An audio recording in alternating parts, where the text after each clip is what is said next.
තිරිසන් සතෙකුට හරි කමක් නෑ මම මේ කියන්නේ ගෙදර ඉන්නකොට බොහොම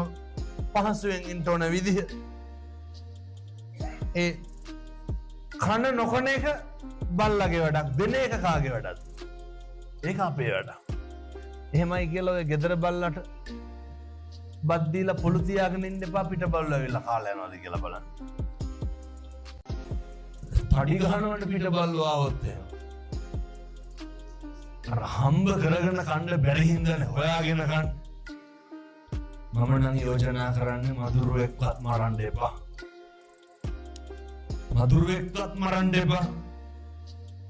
ඔය පූසෙක් කරවල කෑල්ලක් එහෙම හොරෙන් කෑවොත් ආයකට බත් දෙන්නේ නැහැනේ මලක් කවදාවත් ඒක හොරා කන එක පූසගේ වැඩක් නේ